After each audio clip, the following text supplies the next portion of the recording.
काट लिया, माता जी का नाम सत्य हो। नारद जी को सूचना मिली, नारद बाबा कहा हाँ महाराज का क्या काम, भैया का नाम सत्य हो गया। नारद जी ने कहा, हंसे बड़े जोर से, ठाकुर जी अभी 10 मिनट पहले मैंने माला जप करते हुए कहा था कि सरकार मेरे आपके भजन में मेरी मैया भी निकाल ली, आपने उठा लिया। बड़े प्रसन्न में बड़े मुस्कुराए, लेकिन कहा नारद जोर से मत हंसना, नहीं तो गांव वाले, नगर वाले, मोहल्ले वाले बहुत मारे के कहा मैया की मंडी की खुशी मनाता है। इसे नारद जी मुस्कुराए नहीं, शांत हो गए।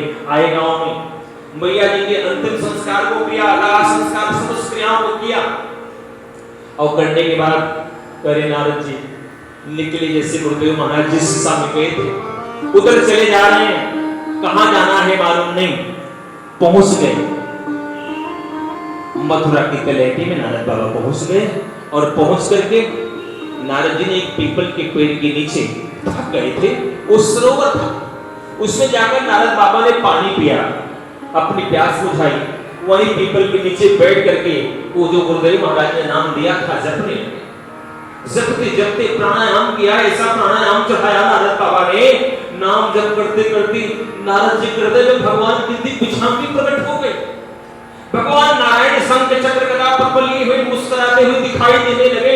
नारद जी की तो माला छूट गई, नारद जी नाचने लगे, और अरे मेरे गुरुदेव महाराज की जय हो, गुरुदेव भगवान ने मुझे ऐसा मंत्र दिया था, उसकी कृपा से देखिए आज मेरे हृदय में भगवान नारायण प्रकट हो गए, गुरुदेव महाराज की जय हो, मैं सिद्ध हो गया, मैं सिद्ध हो गया, मुझे भगवान मिल गए, ऐसा कहने लगे। और कहते कहते अभी 5 मिनट ही नहीं हुआ था कि हृदय से झांकी अंतर ध्यान हो गई। नारद जी ने बहुत ऊपर नीचे किया, बड़ा प्राणायाम किया, त्रिबंध लगाया, अनुलोम विलोम किया, पर कोई प्राणायाम काम नहीं किया। ठाकुर जी का दर्शन नारद को फिर से नहीं मिला। अब नारद जी छटपटाने लगे, नारद जी की आंखों में प्रेम आंसू, कहा नाथ आपको ऐसे धोखा करना था तो क्यों आए, क्या जरूरत थी आने की, अरे नहीं ऐसे ठीक था, कम से कम एक आस तो बनी थी कि एक दिन भगवान मिलेंगे, बीच में आप जरा सी झलकी दिखा के भाग गए, ऐसा क्यों किया आपने मेरे साथ। भगवान ने कहा बेटा मैंने इसलिए किया कि कहीं तुझे अविश्वास न हो जाए गुरु पर, गुरु मंत्र पर, उसकी निष्ठा को परिपक्व करने के लिए मैं आया हूं तेरे यहां। नहीं तू कहेगा गुरुजी ऐसे मुझे पागल बना के चले गए क्या, और अब अविपक्व का साया अभी तो पक्का नहीं है, अभी पूरा पक्का नहीं, इसलिए तुझे अगले जन्म की प्रतीक्षा करनी होगी, अगले जन्म में तुझसे मिलूंगा। और कहते हैं कि नैमित्तिक प्रलय हुआ, सारी सृष्टि समुद्र में डूब गई, सारी जीवात्माएं ब्रह्मा में विलीन हो गई, मैं भी प्रवेश कर गया ब्रह्मा जी में। अगली बार पैदा हुआ तो मरीज अदृश्य के साथ मैं भी प्रकट हुआ। नारद बाबा कहते हैं ब्रह्मा जी से, और मेरा नाम रखा गया नारद।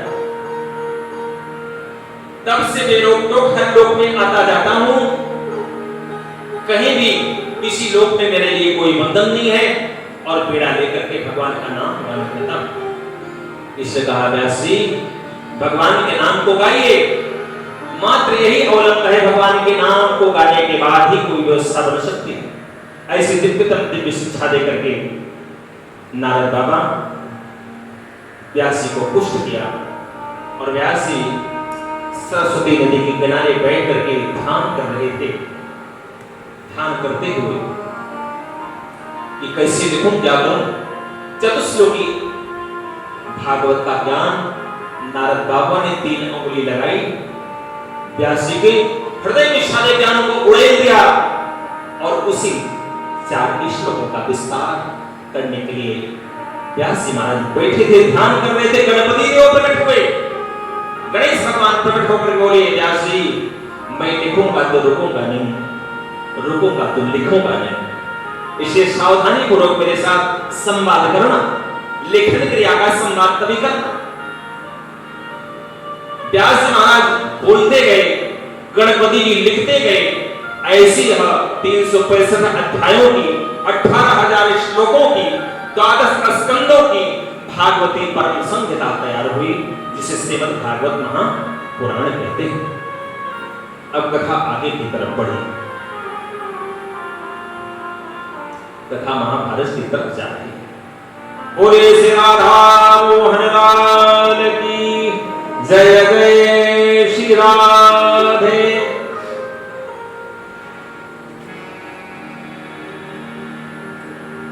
पांडवों का युद्ध हो चुका था।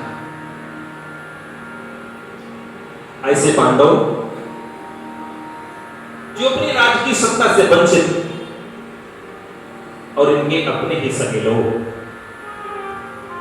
इनकी अपने ही हिस्से की जमीन छीन करके दबा के बैठे थे, लेकिन दिया नहीं। इसके लिए इतना बड़ा समर हुआ जिसका नाम महाभारत है।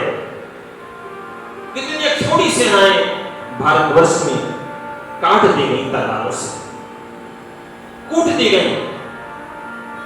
क्यों? इसे कहते सत्य अभियान को सर चाहिए, भ्रष्ट अभियान को बरतना चाहिए, देह की शक्ति को तोड़ना चाहिए, देश की भक्ति को बोलना चाहिए, सत्य का साथ देना चाहिए, असत्य का विरोध करना चाहिए। पांडवों ने सत्य का साथ नहीं छोड़ा, कौरवों ने असत्य का साथ नहीं छोड़ा। परिणाम क्या हुआ? सारे लोग मारे गए। युद्ध हुआ।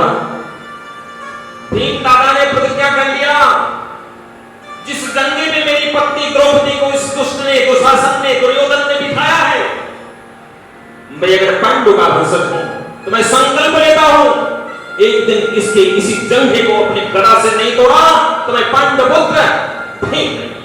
मेरा संकल्प है।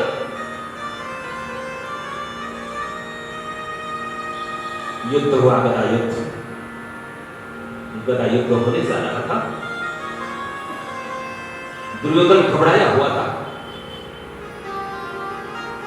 भैया को सूचना मिली, गांधारी ने कहा बेटा तू कल सुबह मेरे पास आ जा, क्योंकि मैंने अपनी आंखों की शक्ति को कभी छीड़ नहीं किया है। जब से मैंने सुना कि मेरे पतिदेव अंधे हैं, तब से मैंने भी अपनी आंखों की पट्टी बांध ली है और अपनी शक्तियों को सजो के रखा है, वो इसलिए कि आने वाले समय में काम आएंगे।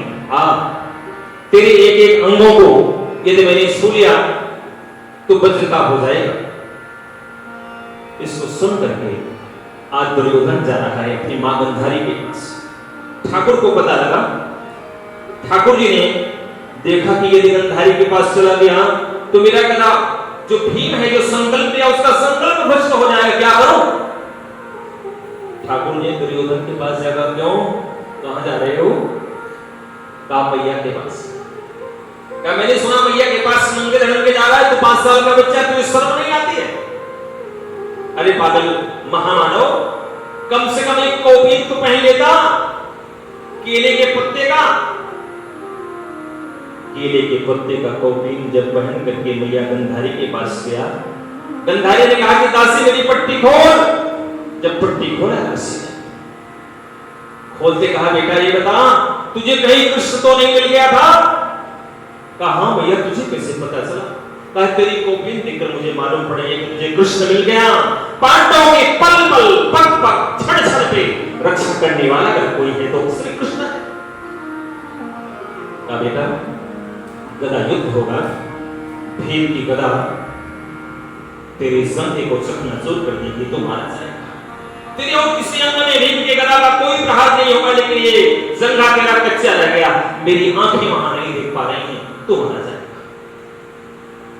आज वही महाभारत के युद्ध के मैदान में भीम दादा ने अपने गदे से दुर्योधन के जंघे को तोड़ दिया है, जंघा टूट गया है, दुर्योधन करा रहा है।